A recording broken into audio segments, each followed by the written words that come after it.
नमस्कार प्यारे बच्चों, आज हम पढ़ेंगे हमारी हिंदी की पाठ्य पुस्तक रिमझिम का पाठ 14 जिसका नाम है मुफ्त ही मुफ्त। तो आइए शुरू करते हैं। एक दिन भीखू भाई का मन नारियल खाने का हुआ। तो यहाँ जो हमें पिक्चर नजर आ रही है जिन पर्सन की है उनका नाम है भीखू भाई। तो पूरी स्टोरी इन्हीं के बारे में है, तो हम स्टोरी को बहुत अच्छे से एंजॉय करेंगे। ताज़ा मुलायम कसा हुआ शक्कर के साथ उसके बारे में सोचते ही भीखू भाई ने अपने होठों को चटकारा। वाह, क्या मीठा मीठा सा स्वाद होगा। लेकिन एक छोटी सी समस्या थी, घर में तो एक भी नारियल ही नहीं था। ओहो, अब मुझे बाजार जाना पड़ेगा, उन्होंने अपनी पत्नी लाबूबेन से कहा। लाबूबेन अपने कंधे उचकाकर बोली, खाना है तो जाना है। एक और समस्या थी, भीखू भाई ने कहा, पैसे खर्च करने पड़ेंगे। लाबूबेन बोली, हाँ, पैसे तो खर्च करने ही पड़ेंगे। अब तक तो तुम्हें पता चल गया होगा कि भीखू भाई जरा कंजूस थे। तो कंजूस का मतलब होता है पैसे खर्च करने में जिन्हें प्रॉब्लम होती है। वे सीधे खेत में बूढ़े बरगद के नीचे जाकर बैठ गए और सोचने लगे, क्या करूं मैं, क्या करूं। मगर नारियल खाने के लिए जी ऐसा ललचाया कि वो जल्दी घर वापस लौटकर लाबूबेन से बोले, अच्छा तो मैं बाजार तक हो आता हूँ, पता तो चले कि नारियल आजकल कितने में बिक रहे हैं। जूते पहनकर छड़ी उठाकर भीखू भाई निकल पड़े। बाजार में लोग अपने कामों में लगे थे। भीखू भाई ने इधर उधर कुछ देखा, इधर उधर कुछ उठाया और दाम पूछा। जैसे मार्केट में जाके पूछते हैं ना कि भैया ये कितने का दिया है, भैया ये कितने का दिया है, तो उन्होंने भी इधर उधर कुछ उठाया और उसका दाम पूछा।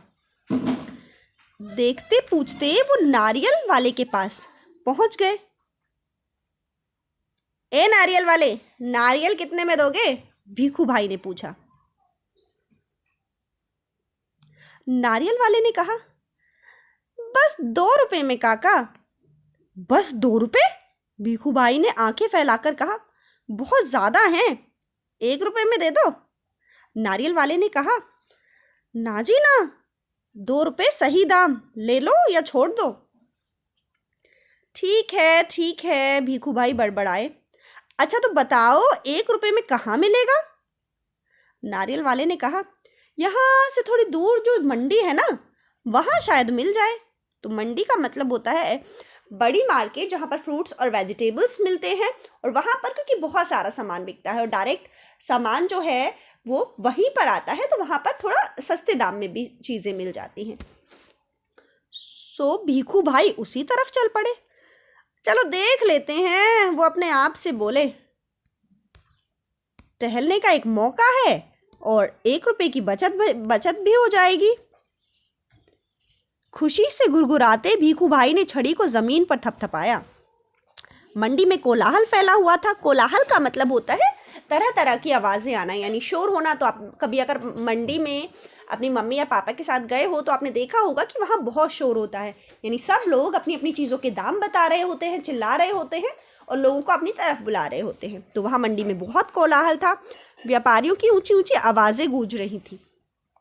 बटाटा आलू, कांधा प्याज, गाजर गाजर गाजर, गोभी बंद गोभी। माथे का पसीना पहुंचकर भीखू भाई इधर उधर ताके। नारियल वाले को देखकर पूछा, अरे भाई, 1 नारियल कितने में दोगे?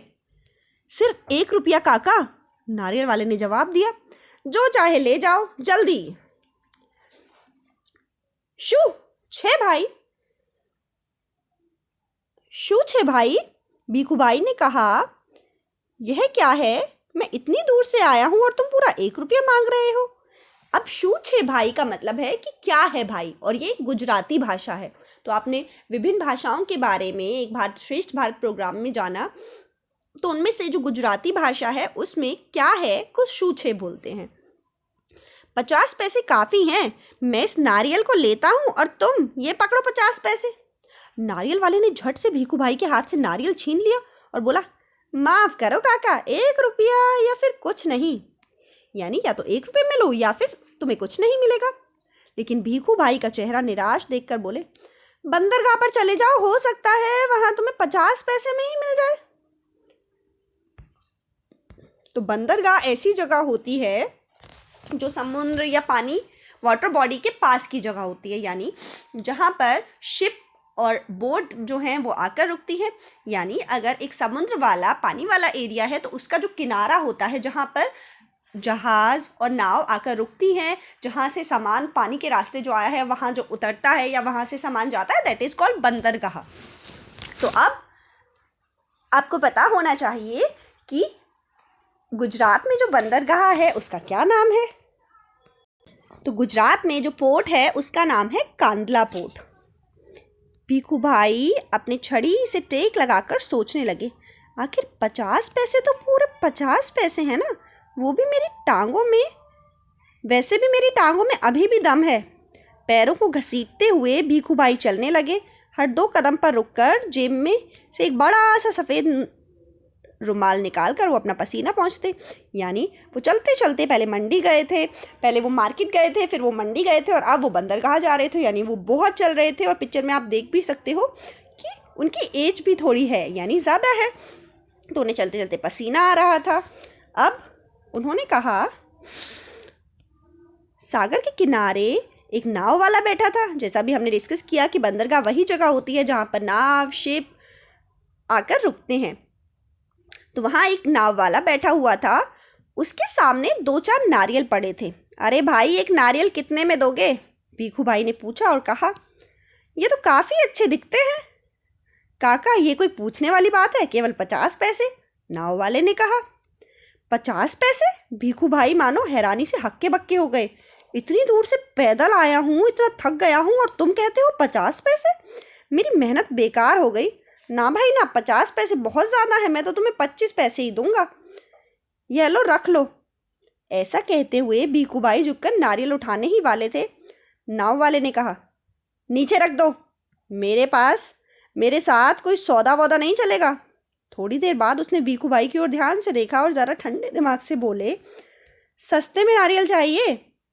नारियल के बगीचे में चले जाओ, वहाँ ढेर सारे नारियल मिल जाएंगे और तुम्हारी मनपसंद दाम के। मनपसंद दाम का मतलब है कि जिस रेट में तुम्हें चाहिए उस रेट में तुम्हें नारियल मिल जाएंगे बगीचे में, क्योंकि बगीचे में तो पेड़ होते हैं नारियल के। तो उसने भीखू भाई को ये सजेशन दिया। भीखू भाई ने फिर अपने आप को समझाया, अब इतनी दूर आया हूँ, अब बगीचे तक जाने में हर्ज ही क्या है। सच बात तो यह थी कि वो काफ़ी थक चुके थे, मगर 25 पैसे बचाने के ख्याल से ही उनमें फुर्ती आ गई, क्योंकि वो कंजूस थे और पैसे बचाना और पैसे खर्च ना करना, यही क्वालिटी होती है कंजूस लोगों की कि वो पैसे के लिए कुछ भी कर देते हैं। भीखू भाई ने सोचा, 2 गुना ज़्यादा चलना पड़ेगा, पर 4 आने बच भी तो जाएंगे। और फिर कोई भी चीज़ मुफ्त में कहाँ मिलती है, यानी मुफ्त में कहाँ मिलती है का उनका कहने का मतलब था कि मुझे थोड़ी एक्स्ट्रा मेहनत करनी पड़ेगी और ज़्यादा चलना पड़ेगा, क्योंकि अगर मुझे पैसे बचाने हैं तो मुफ्त में थोड़ी पैसे बचेंगे, उसके लिए मुझे मेहनत तो करनी पड़ेगी। भीखू भाई नारियल के बगीचे में पहुंच गए। वहाँ के माली को देखकर उससे पूछा, ये नारियल कितने में बेचोगे? तो यहाँ आप देख भी सकते हो कि जो बगीचा है, यानी बगीचा हम कैसे पहचान सकते हैं, क्योंकि यहाँ पे नारियल के बहुत सारे पेड़ हैं और जहाँ बहुत सारे पेड़ पौधे होते हैं उस जगह को हम बगीचा बोलते हैं, गार्डन बोलते हैं। तो उन्होंने माली से पूछा कि ये नारियल कितने में दोगे? माली ने जवाब दिया, जो पसंद आए ले जाओ काका, बस 25 पैसे का एक, देखो कितने बड़े बड़े हैं। हे भगवान, 25 पैसे? पूरा रास्ता पैदल आने के बाद भी? जूते घिस गए, पैर थक गए और अब पैसे भी देने पड़ेंगे। मेरी बात मानो, एक नारियल मुफ्त में ही दे दो। देखो मैं कितना थक गया हूँ। भीखू भाई की बात सुनकर माली ने कहा, अरे काका, मुफ्त में चाहिए ना, यह रहा पेड़ और वह रहा नारियल। पेड़ पर चढ़ जाओ और जितने चाहे तोड़ लो, वहाँ नारियल की कोई कमी नहीं है। पैसे तो मेरी मेहनत के हैं, यानी नारियल तो यहाँ बहुत है, लेकिन जो मेहनत करके मैं वो नारियल तोड़ के आपको दूंगा, उसके ही तो मैं 25 पैसे मांग रहा हूँ। अगर आप खुद इस नारियल के पेड़ पर चढ़कर नारियल तोड़ सकते हो तो कोई पैसे नहीं है, आपका जितना मन करे आप नारियल तोड़ सकते हो। तो भीखू भाई ने जब ये बात सुनी तो बोले, सच? जितना चाहे ले लूं? भीखू भाई तो खुशी से फूले ना समाये। मेरा यहाँ तक आना बेकार नहीं गया, यानी वो मन ही मन बहुत खुश हुए। उन्होंने जल्दी जल्दी पेड़ पर चढ़ना शुरू किया। पेड़ पर चढ़ते चढ़ते भीखू भाई ने सोचा, बहुत अच्छे, मेरी तो किस्मत ही खुल गई, जितने चाहे नारियल तोड़ लूं और पैसे भी नहीं दूंगा। क्या बात है। भीखू भाई ऊपर पहुंच गए। फिर वो टहनी और तने के बीच आराम से बैठ गए और दोनों हाथों को आगे बढ़ाने लगे सबसे बड़े नारियल को तोड़ने के लिए। झक पैर फिसल गया। भीखू भाई ने एकदम से नारियल को पकड़ लिया और उनके दोनों पैर हवा में झूलते रह गए। यानी वो नारियल को पकड़कर अपने आप को बचाने के लिए गिरने से उस नारियल को उन्होंने पकड़ लिया और उनके दोनों पैर हवा में झूल रहे थे, क्योंकि अब बेस तो उनके पैरों के नीचे रहा नहीं था। ओ माँ, अब क्या करूं? भीखू भाई चिल्लाने लगे। अरे भाई, मदद करो। उन्होंने नीचे खड़े माली से विनती की। माली ने कहा, वो मेरा काम नहीं है काका, मैंने सिर्फ नारियल लेने की बात की थी, बाकी सब तुम्हारे और तुम्हारे नारियल के बीच का मामला है। पैसे नहीं, खरीदना नहीं, बेचना नहीं, तो कोई मदद भी नहीं, सब कुछ मुफ्त। तभी ऊंट पर सवार एक आदमी वहां से गुजरा। ओ भाई, भीखू भाई जोर जोर से उसे बुलाने लगे। अरे ओ ऊंट वाले, मेरे पैर वापस पेड़ पर टिका दो ना, बड़ी मेहरबानी होगी। ऊंट वाले ने सोचा, चलो मदद कर ही देता हूँ, मेरा क्या जाता है। ऊंट की पीठ पर खड़े होकर उसने भीखू भाई के पैरों को पकड़ लिया। ठीक उसी समय ऊंट को हरे हरे पत्ते नजर आ गए। पत्ते खाने के लालच में ऊंट ने गर्दन झुकाई और अपनी जगह से हट गया। बस उस आदमी की पीठ वह आदमी ऊंट की पीठ से फिसल गया। यानी जो भीखू भाई की हेल्प कर रहा था वो खुद ऊंट की पीठ से फिसल गया, क्योंकि ऊंट झुका था पत्ते खाने के लिए। तो अब आपको पता चल गया होगा कि ऊंट को हरे हरे पत्ते कितने अच्छे लगते हैं। अपनी जान बचाने के लिए भीखू भाई के पैरों को उसने कसकर पकड़ ली। यानी जो भीखू भाई की हेल्प करने वाला था उसने खुद भीखू भाई के पैरों को अब पकड़ लिया, खुद को गिरने से बचाने के लिए। अब दोनों क्या करते, इतने में एक घुड़सवार आया। घुड़सवार का मतलब होता है घोड़े पर बैठकर कोई पर्सन आया। अरे सामलो छो, पेड़ से लटके दोनों पुकारने लगे, सुनो भाई, बचाओ बचाओ। घुड़सवार को देखकर भीखू भाई ने दुहाई दी, ओ मेरे भाई, मुझे पेड़ पर वापस पहुंचा दो। 1 मिनट नहीं लगेगा, मैं घोड़े की पीठ पर चढ़कर उनकी मदद कर देता हूँ। ये सोचकर घुड़सवार घोड़े पर उठ खड़ा हुआ, क्योंकि बैठे बैठे तो हेल्प नहीं कर सकता था, क्योंकि नारियल का पेड़ तो बहुत ऊंचा होता है। तो उसने सोचा कि मैं ऊंट की पीठ पर खड़े होकर और इनकी मदद कर देता हूँ। लेकिन कौन कहता है कि घोड़ा ऊंट से बेहतर है। हरी हरी घास दिखाई देने पर दोनों एक ही जैसे हो जाते हैं। घास के चक्कर में घोड़ा जरा आगे बढ़ा और छोड़ चला अपने मालिक को ऊंट वाले के पैरों से लटकते हुए। यानी भीखू भाई जो नारियल को पकड़ के लटके हुए थे, उनके पैरों को पकड़ के ऊंट वाला लटक गया, क्योंकि ऊंट उसका चला गया। और अब घुड़सवार का घोड़ा भी जब घास खाने चला गया तो वो भी ऊंट वाले कि पैरों से लटक गया। 1 2 और अब 3 तीनों के तीन झूलते रहे नारियल के पेड़ से। काका काका, कस के पकड़े रहना। हाँ, घुड़सवार ने पसीना पोंछते हुए कहा। जब तक कोई बचाने वाला ना आए मुझे छोड़ मत देना, मैं आपको 100 रुपये दूंगा। काका काका, अब ऊंट वाले की बारी थी। यानी घुड़सवार जो ऊंट वाले के पैरों से लटका हुआ था, उसने ऊंट वाले को बोला कि तुम अपना हाथ नहीं छोड़ देना। अब ऊंट वाले ने किसके पैर पकड़े हुए थे? काका के, भीखू भाई के। तो अब उसने भीखू भाई से कहा, मैं आपको 200 रुपये दूंगा, लेकिन नारियल को छोड़ना नहीं। 200 और 100, बाप रे बाप, 300 रुपये। भीखू भाई का सिर चकरा गया। इतना सारा पैसा। खुशी से उन्होंने अपनी दोनों बाहों को फैलाया और नारियल उनके हाथ से छूट गया। धड़ाम से तीनों जमीन पर गिरे, घुड़सवार, ऊंट वाला और भीखू भाई। भीखू भाई अपने आप को संभाल ही रहे थे कि एक बहुत बड़ा सा नारियल उनके सिर पर आ फूटा, और वो भी बिल्कुल मुफ्त। तो ये थी हमारी कहानी, जिसका नाम था मुफ्त ही मुफ्त। यानी मुफ्त के चक्कर में भीखू भाई ने अपने साथ इतना बड़ा एक्सीडेंट करवा लिया। वो पेड़ से गिरे और उसके बाद उनके सर पर नारियल गिरा। तो जब ऊपर से कोई भी चीज़ गिरती है आकर, तो वो बहुत ज़ोर से लगती है। तो इसका उद्देश्य है कि हमें कभी भी इतना लालच नहीं करना चाहिए, इतना कंजूस भी नहीं होना चाहिए कि हमें मुसीबत में पड़े।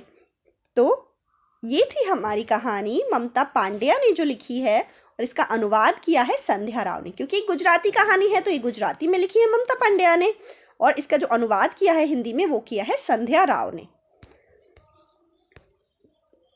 तो इसके बाद यहाँ पर हमें इसकी एक्सरसाइज दी गई है। तो इस पार्ट में हमने इस कहानी को पढ़ा, उसका मतलब जाना, बहुत एंजॉय किया। अब अगले पार्ट में यानी भाग 2 में हम इसके अभ्यास प्रश्नों को करेंगे। सो धन्यवाद।